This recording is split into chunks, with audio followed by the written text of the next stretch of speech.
인사하겠습니다. 마라나타. 오늘 2026년도가 됐습니다. 그래서 제가 지금 교회에서 재정리를 보고 있습니다. 그래서 오늘은 제목을 같이 한번 읽어보도록 하겠습니다. 시작. 아무도 안 기뻐하시는 것 같습니다. 다시 한번 기뻐하는 마음으로 읽어보도록 하겠습니다. 시작. 아직도 부족한 것 같습니다. 다시 한번 기뻐하시는 만큼 한번 읽어보도록 하겠습니다. 시작. 네, 하나님께서 기뻐하시는 일 중에 하나가 헌금입니다. 한 분 끄덕이시네요. 네. 헌금은 뭘까요? 연보는 뭘까요? 아시는 분 손들어 주시면 상품을 드리겠습니다. 네, 양희수영진. 네, 땡입니다.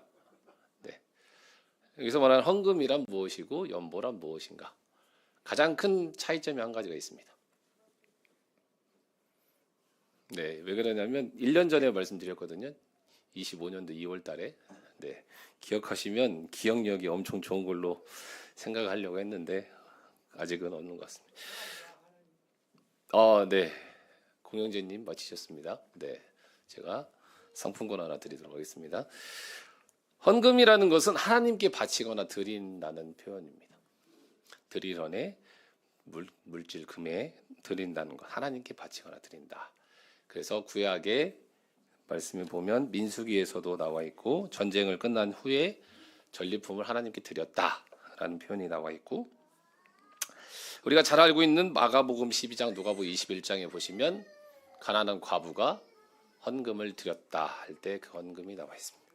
연보는 타인을 도와주되 버리는 마음으로 주는 돈, 다른 사람을 위해서 나누어 주는 것, 쉽게 생각하면 이것 맞춰도 결국엔 하나님께 드려서 하나님으로부터 말미암아서 우리가 나누는 거지만, 가장 구분을 한다면 헌금은 하나님께 온전히 드리는 것, 연보는 다른 사람에게 나누는 것이라고 표현합니다.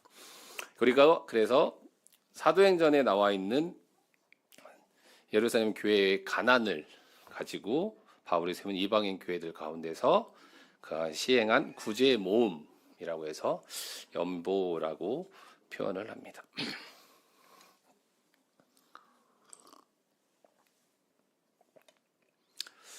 1년 전에 말씀을 드렸었거든요. 네. 그러면서 1년 전에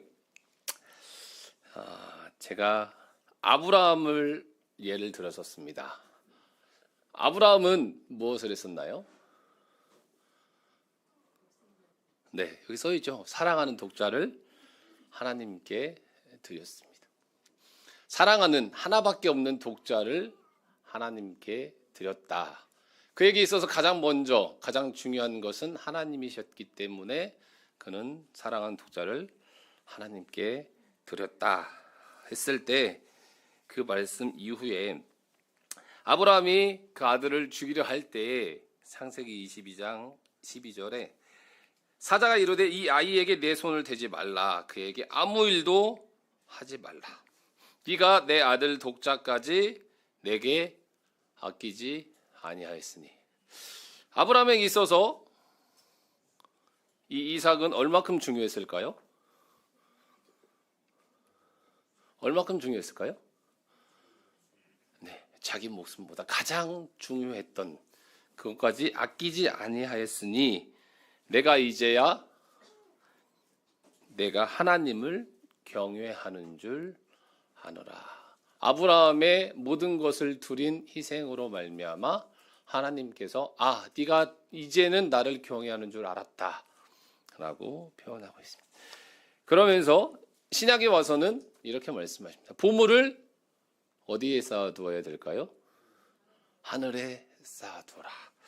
보물을 하늘에 쌓아두라. 보물을 땅에 쌓아두지 말아야 될 이유는 뭘까요? 땅에 쌓아두면 좀먹고 없어지고 보여지지 않기 때문에, 우리가 가야 할 곳은 이곳이 아니고 하늘나라이기 때문에 보물을 하늘에 쌓아두라고 말씀해 드렸었습니다. 그래서 나의 보물을 판단하는 기준 중에 하나가 무엇이라고 생각하십니까? 성도님들의 보물을 판단하는 기준 중에 하나 무엇일까요?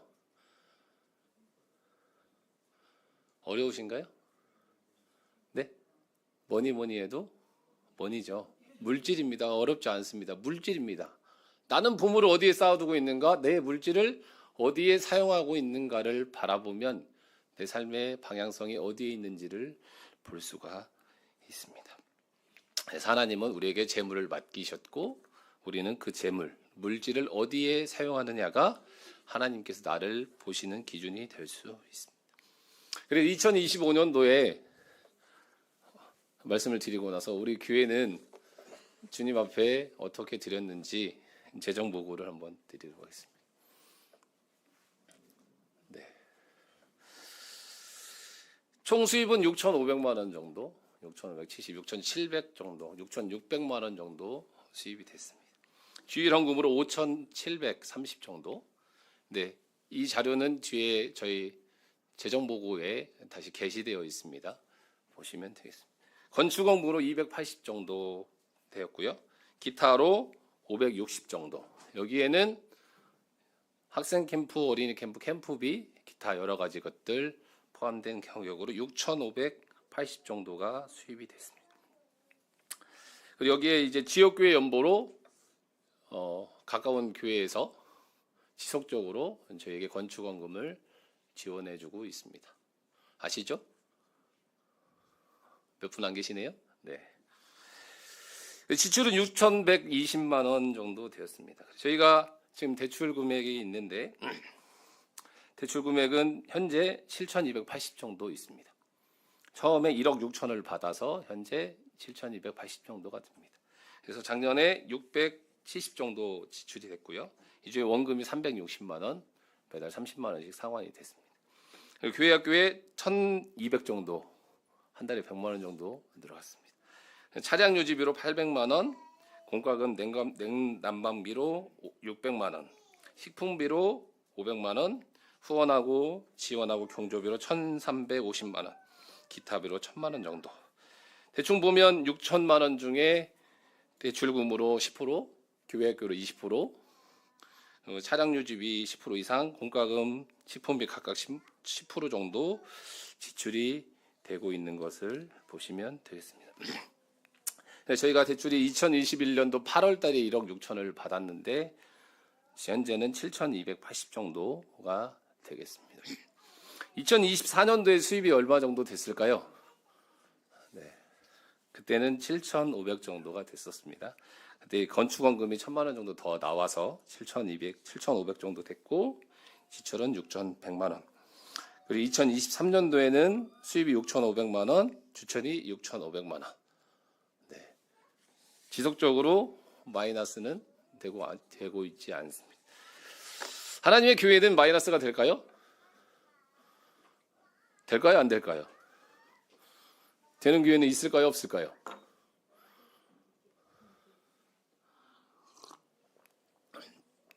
하나님의 교회는 그 마이너스는 없습니다.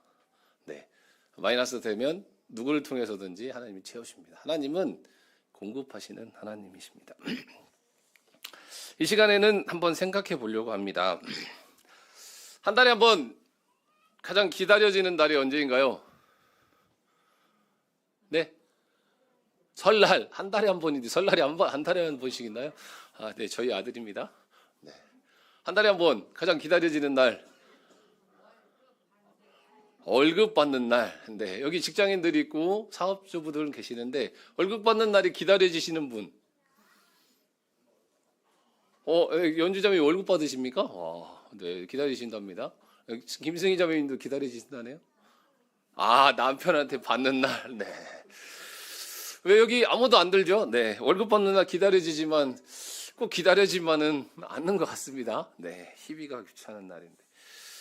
25년도 9월 달에 전북 지역의 체불 임금이 438억이랍니다.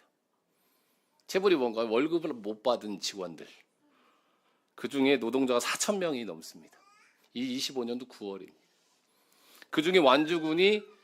차지하는 비율이 20%가 넘습니다. 우리가 살고 있는 지역에 체불 임금이 이렇게 많습니다. 어떻게 생각하시나요? 어떻게 생각하시나요? 이분이 누군지 아십니까? 네, 여기 써있죠. 김영은 노동부 장관입니다. 이분은 철도 기관사입니다. 1993년도부터 올해 작년 5월까지 철도 기관사로 했던 분입니다. 그리고 이재명 정부에서 채용돼서 노동부 장관으로 취임을 했는데 올해 2월 달 신년사에서 이렇게 말했습니다. 임금 체불은 절도다. 어떻게 생각하십니까? 임금 체불은 절도라고 생각하십니까? 그래서 사업주 법정형 높일 것이다 라고 말을 했습니다. 그러면서 근로에 따른 임금을 받는 것은 당연한 권리죠. 네. 나에게 주어지는 물질, 은혜입니까? 빚입니까? 로마서 4장 4절에 이렇게 나옵니다. 일하는 자에게 그 삭시 은혜로 여겨지지 아니하고 보수로 여겨지거니와.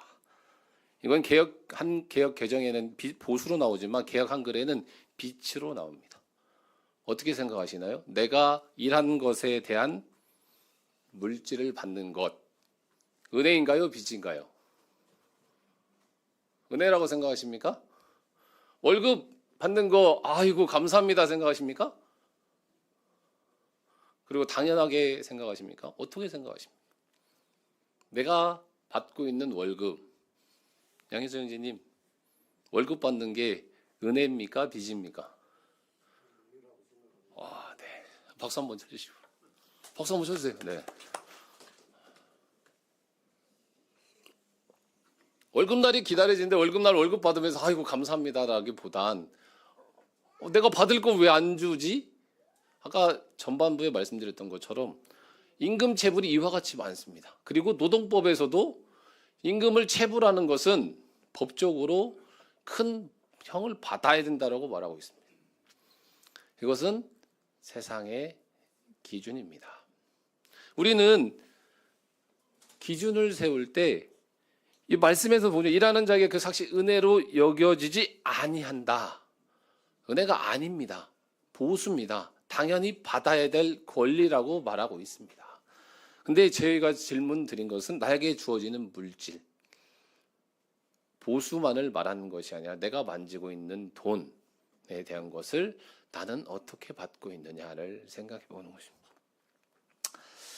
또 하나의 질문을 드리겠습니다.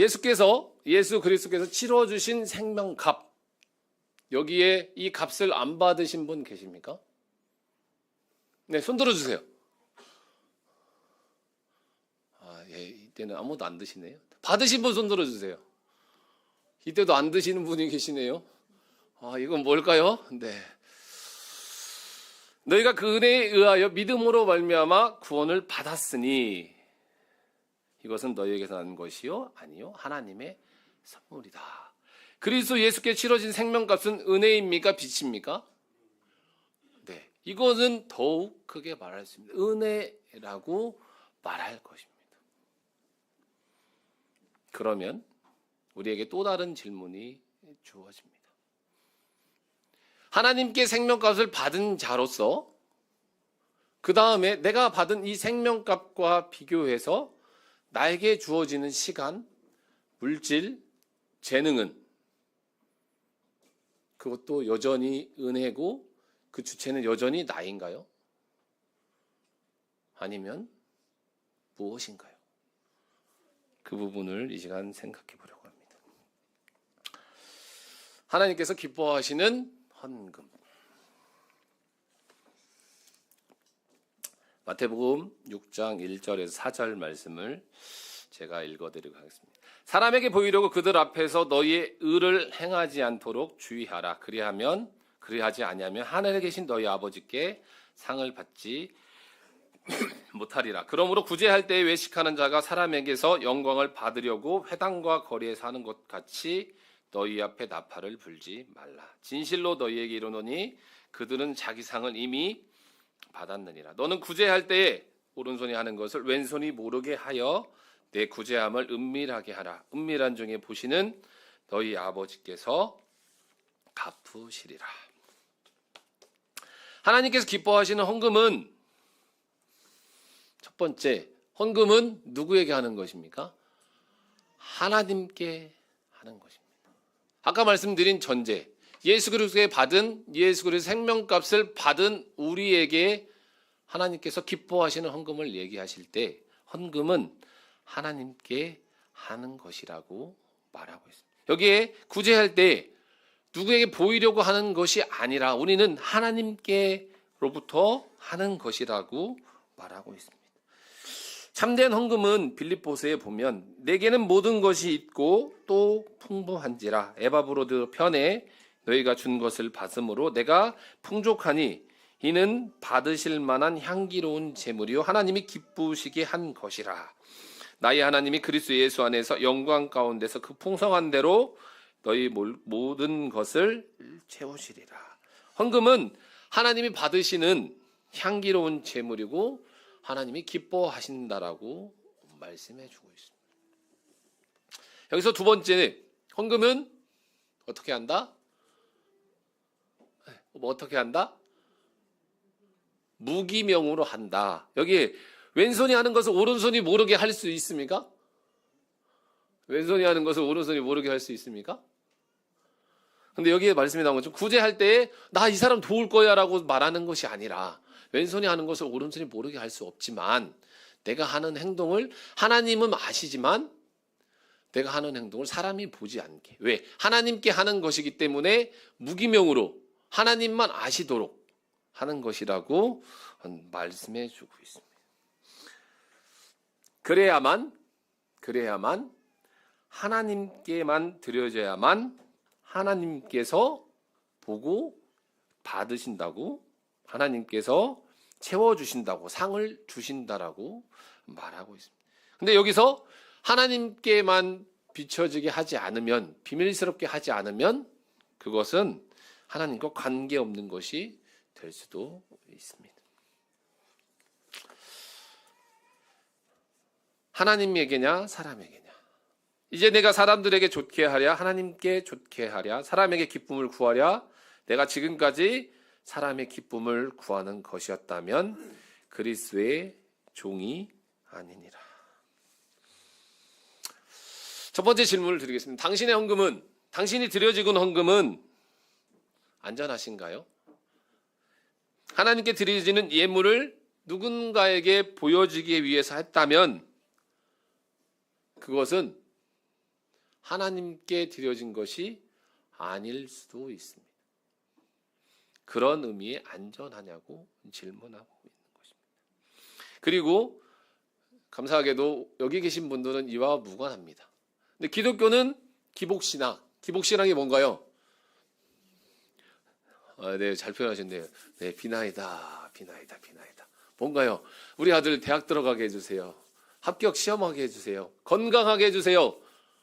우리에게는 볼 수 없지만 많은 교회 곳에 가면 연보의 제목들이 참 많이 있고 다 많이들 적어냅니다. 몫이 뭘까요? 내가 원하는 것, 내가 바라는 것, 무언가를 이루기 위해서 드려지는 것들을 말하고 있습니다. 무엇이 문제일까? 우리 모임은 전제 조건이 아닙니다. 하지만 생각해 볼 수 있는 부분인데 세상에는 많은 종교가 있습니다. 종교에 없는 것이 있습니다. 종교에 없는 것이 있습니다. 종교에는 참 신이 없습니다. 그래서 사람의 생명을 주관하시는 분은 하나님이시기 때문에 알아야 될 것은 종교를 따라서 뭔가를 얻고자 하는 기복신앙의 모습 가운데서는 하나님과 결코 교제할 수 없는 것입니다. 그래서 우리가 하나님 앞에 나아가는 길, 중보자는 오직 한 분. 디모데전서에 말씀하시는 하나님은 한 분이시요 또 하나님과 사람 사이 중보도 한 분이시니 곧 사람이신 그리스도 예수라. 그가 모든 사람을 위하여 자기를 속전으로 주셨으니 기약이 이르면 증거할 것이라.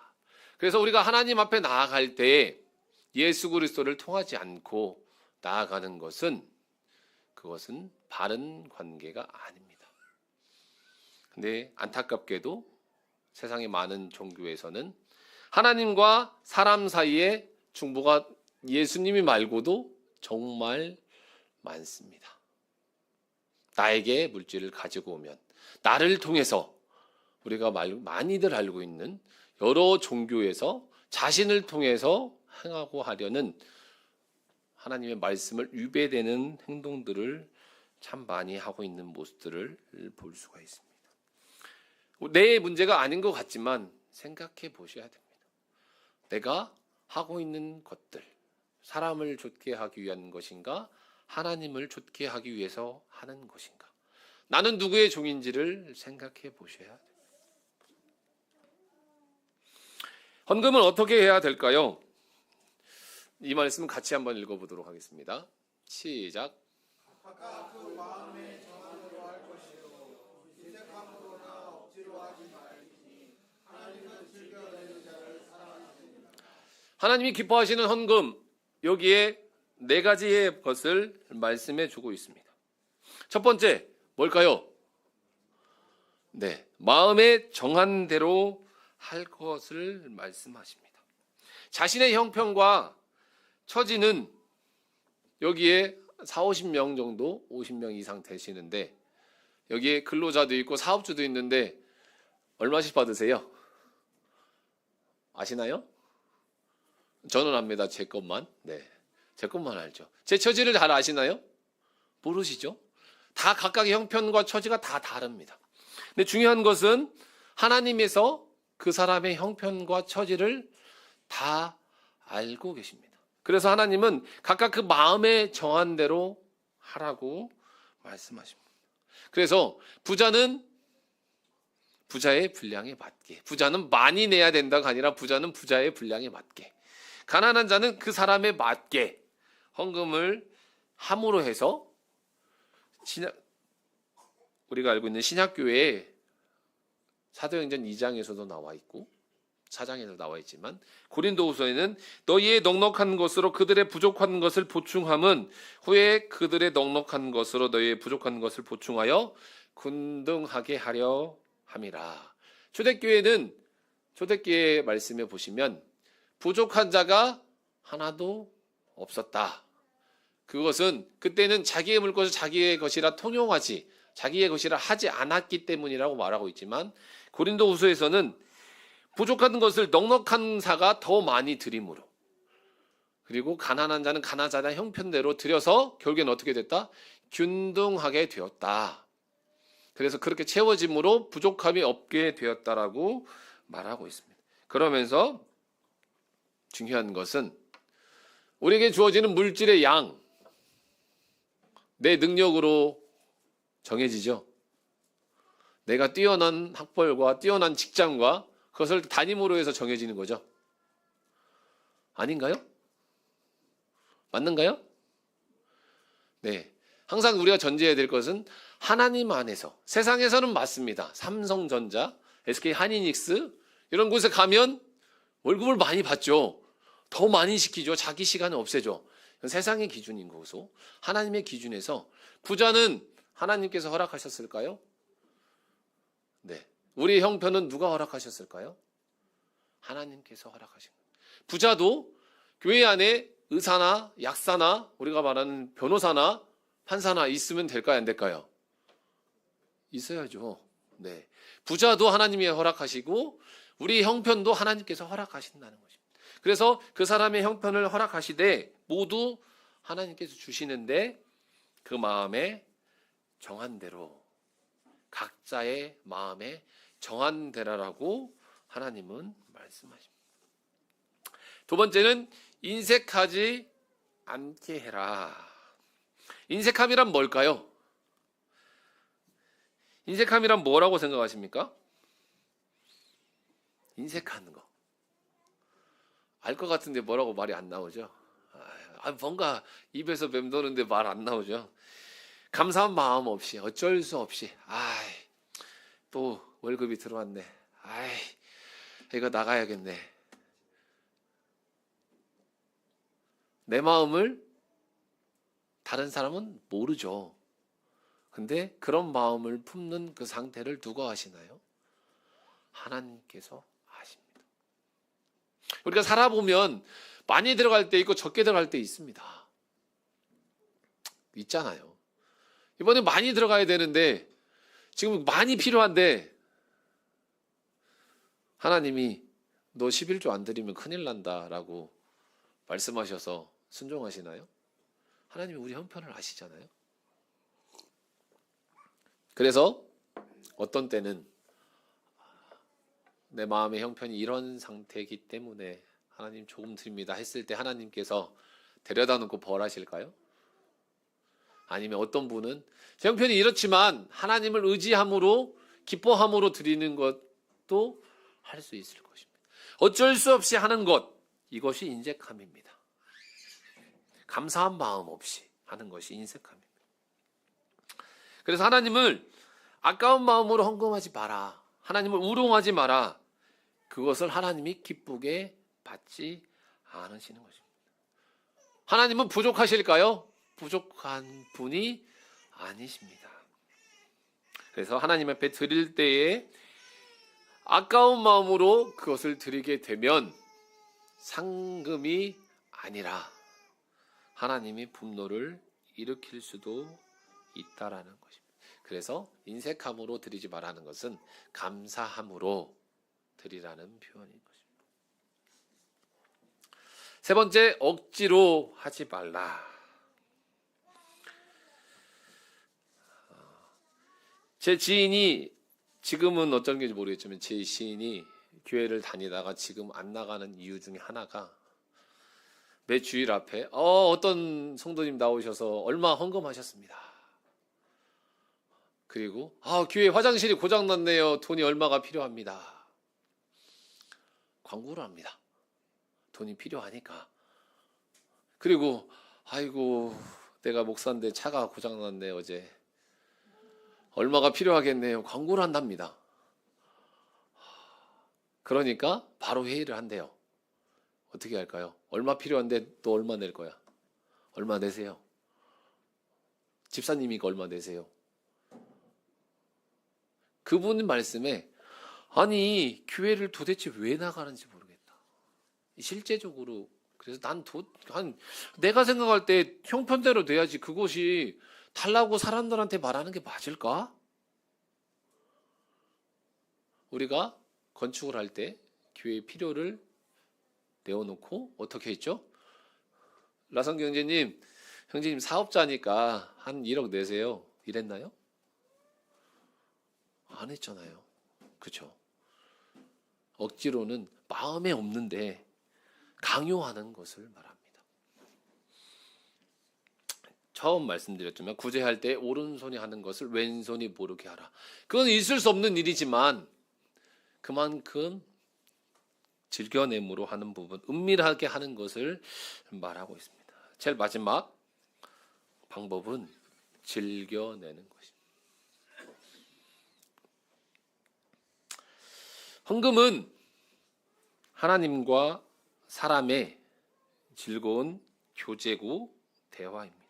하나님은 이 받으시는 향기로운 제물입니다. 헌금은 하나님을 기쁘시게 하는 것입니다. 하나님의 넉넉함의 증거고 성도를 섬기는 봉사고 성도의 부족함을 채움이고 하나님이 주신 지극한 은혜고 말로 못하는 은사입니다. 헌금은 즐겨내는 것입니다. 하나님은 그런 즐겨내는 것을 기뻐하신다 말씀하십니다. 헌금은 왜 할까요? 원론적인 얘기겠지만 마태복음에 천국의 비밀을 아는 것이 너희에게는 허락되었으나 저희에게는 아니 되었나니. 천국은 누가 가는 곳입니까?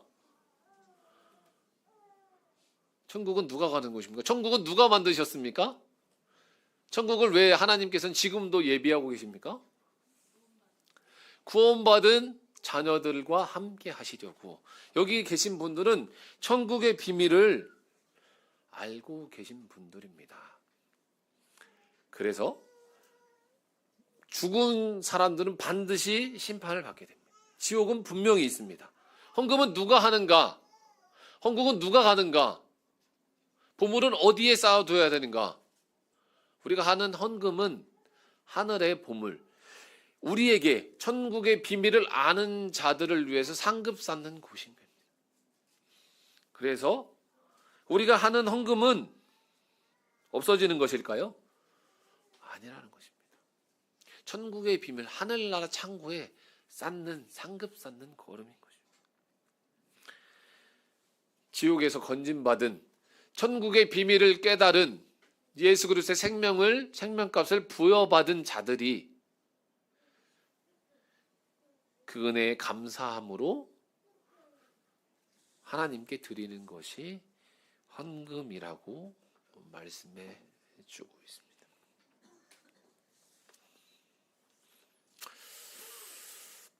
제목으로 같이 한번 읽어보도록 하겠습니다. 시작.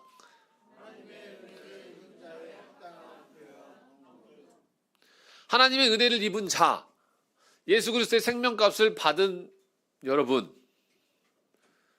그 중에 한 표현 중에 하나가 헌금이라는 것입니다. 사도 바울은 나의 달려갈 길과 주 예수의 복음을 증언하는 일을 마치려 하면은 나의 생명조차 조금도 귀한 것으로 여기지 않겠다. 우리에게 있어서 가장 비싼 건 뭘까요? 네? 생명입니다. 생명. 생명의 가치는 얼마일까요?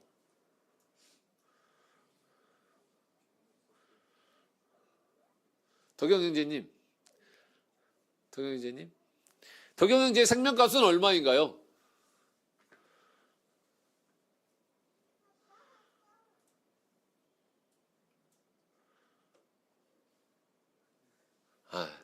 모르는 게 아니라 값으로 추정할 수 없답니다. 네. 나의 생명값 얼마일까요? 사도 바울은 자비량으로 주님을 섬기면서 자기에게 있어서 가장 중요한 생명도 아끼지 않고 주를 위해 드리겠다라고 표현했습니다.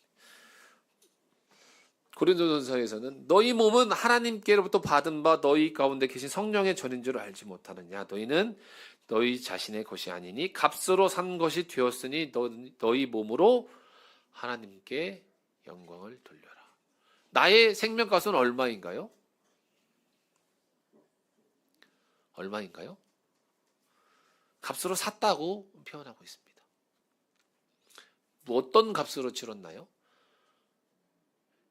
예수님의 생명값입니다. 내 생명은 내 생명이 아니고 내가 추정하는 값어치가 아니고 예수님의 생명값입니다.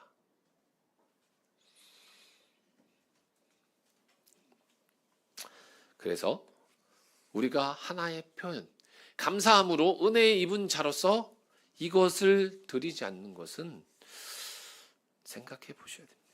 그래서 내가 모든 자비하심으로 너희를 권하노니 너희 몸을 하나님이 기뻐하시는 거룩한 산 제물로 드려라. 이것은 너희가 드릴 영적 예배니라. 나의 몸을 하나님이 기뻐하시는 산 제물로 드림에 있어서 그 한 표현인 헌금. 우리는 은혜를 입은 자로서 합당하게 표현하는 한 방법인 것을 볼 수가 있습니다. 바로 알고 다음에 뭐죠? 바로 하자. 네. 알기만 하면 안 됩니다. 알기만 하면 머리가 커집니다. 하면 어떻게 되죠?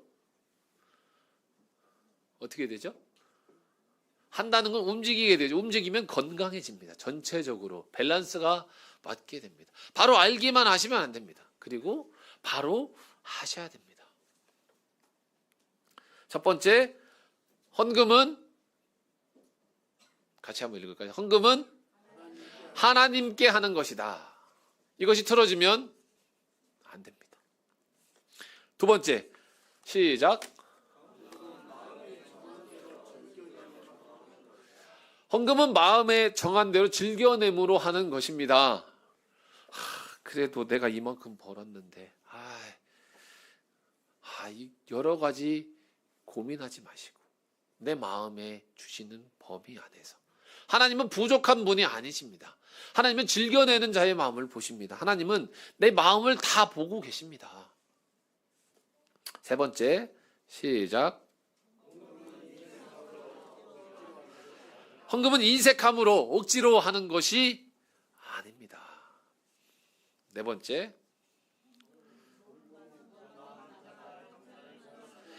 헌금은 구원받은 자가 감사를 표현하는 것입니다. 자, 마지막. 시작.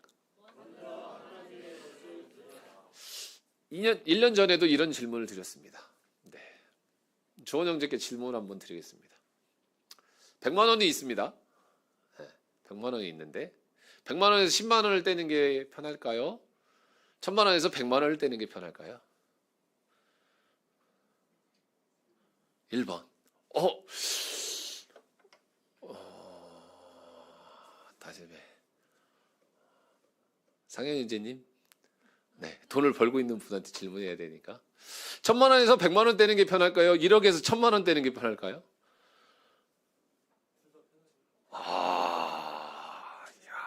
정답을 아십니다. 네.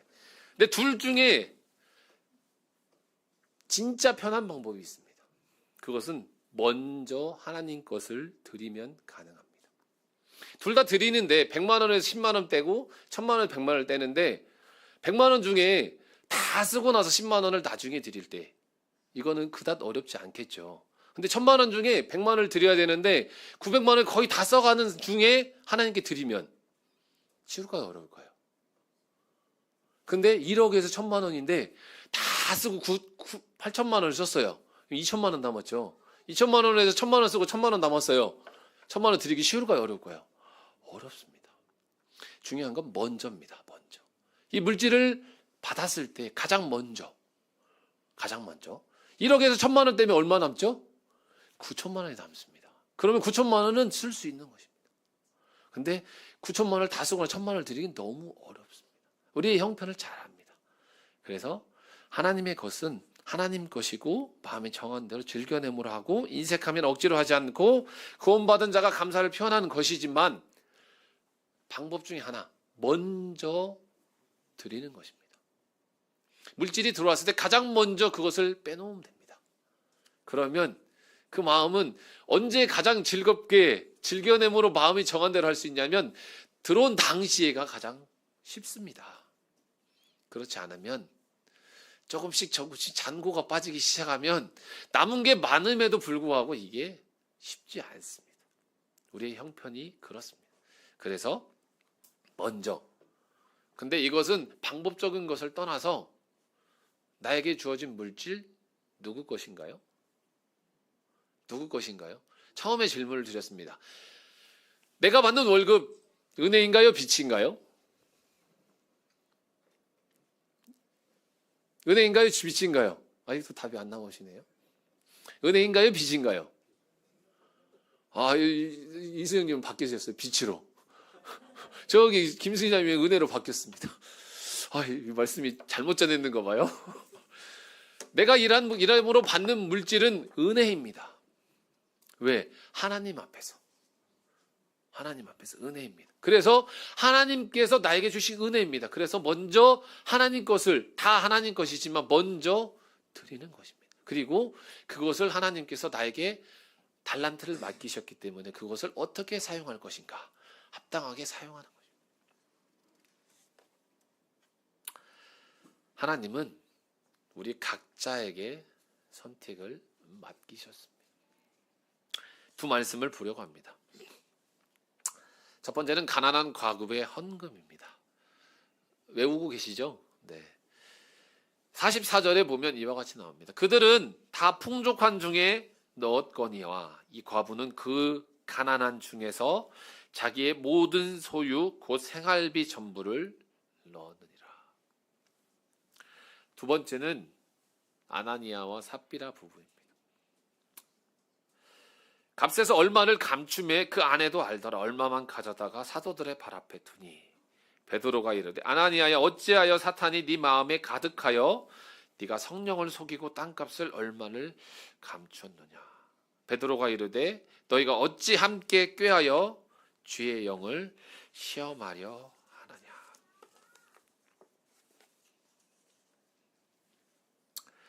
가난한 과부는 여기서 표현한 것처럼 가난한 과부였습니다. 슬픈 현실일까요? 기쁜 상황일까요? 아나니아와 삽비라는 땅이 있었습니다. 이 말씀 전에 44장 32절에 보면 믿는 무리가 한 마음과 한 뜻이 되어서 물건을 서로 통용하고 자기 재물을 조금이라도 자기 것이라 하는 이가 하나도 없었더라. 그 중에 가난한 사람이 없으니 이는 밭과 집 있는 자는 팔아 그 판 것의 값을 가져다가 사도들의 발 앞에 두매 그들이 각 사람의 필요를 따라 나누어 줌이라. 부자가 있었어요. 땅 있는 사람이 있었고, 근데 초대교회는 가난한 사람이 하나도 없었습니다. 그때는 자기 재물을 아무도 자기 것이라 하지 않는 것입니다. 그래서 땅이 있으면 팔아서 성도들 사도들 앞에 갖다 줬습니다. 그래서 부족한 것을 다 채워주는 상황이었습니다. 가난한 사람이 하나도 없었어요. 아나니아와 삽비라에게도 밭이 있었습니다. 누구 거죠? 자기 거였습니다. 그래서 이 두 부부가 상의를 하죠. 우리도 이것을 팔아서 드리자. 근데 어떤 생각을 가진 거죠? 다 드리기는 아깝다. 분위기가 이랬겠죠. 다 드린대요. 팔아서 막.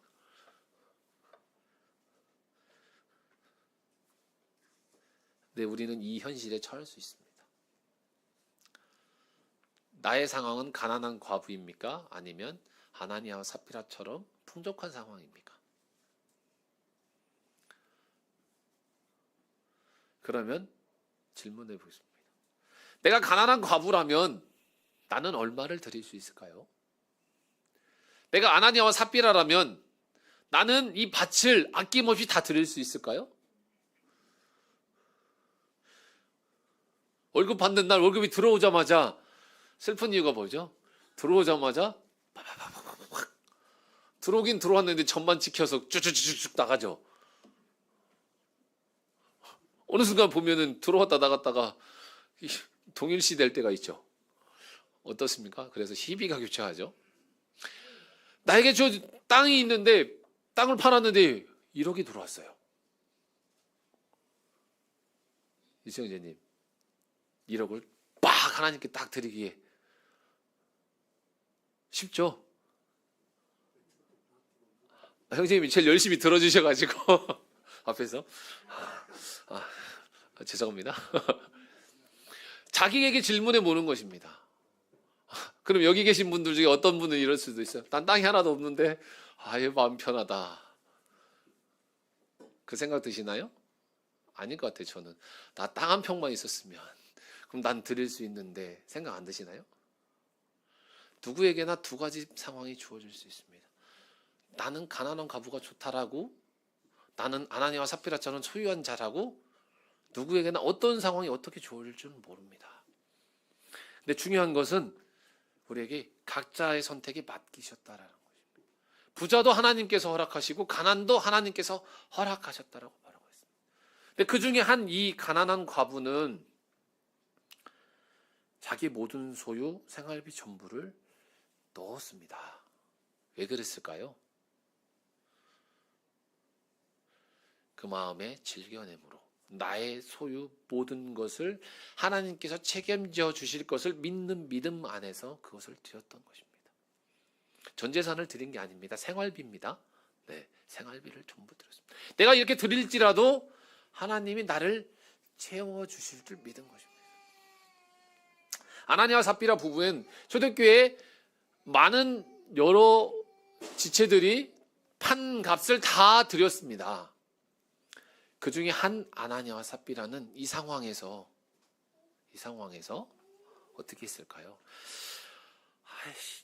1억이면 내가 그동안 차도 사고 싶었고 맛있는 소고기도 좀 먹고 그러고 싶었는데 아, 이걸 다 드려야 되나? 내가 안 드려도 다른 사람이 드리면 충분히 아낌 없는데 안 들었을까요?